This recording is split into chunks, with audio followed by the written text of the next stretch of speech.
जय जगन्नाथ फ्रेंड। तो आज आम देखा राखी पूर्णिमार किसी प्रश्न उत्तर। नेक्स्ट देखिबा फ्रेंड, राखी बंधन हिंदू धर्म रे एक पवित्र पर्व अटे। एही दिन भौणी माने निज भाई हाथ रे राखी बांधती।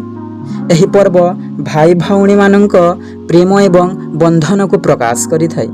राखी बंधन श्रावण मासरे पूर्णिमा तिथि रे पालन करा जायथाय।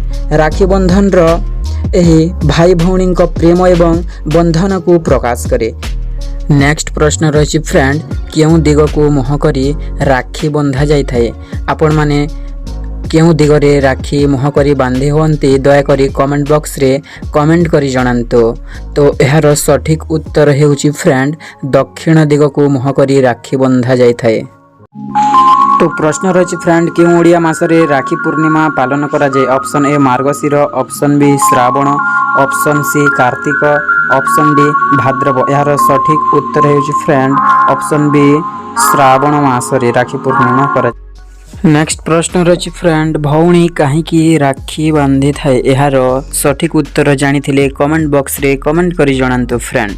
तो यार सठिक उत्तर हेउछि भाई सर्वदा भौणीर रक्षा करिबा पई। नेक्स्ट प्रश्न रही फ्रेंड, राखी पूर्णिमार अन्य नाम क्यों नाम रे जना जाए? दयाकोरी यार सठिक उत्तर जानी कमेंट बॉक्स रे कमेंट करी जणांतु। यार सठिक उत्तर हेउछि फ्रेंड गहमा पूर्णिमा नाम रे जना जाए। तो वीडियोटी को एठारे विराम देवा फ्रेंड, देखा हेबो नेक्स्ट वीडियो रे। धन्यवाद।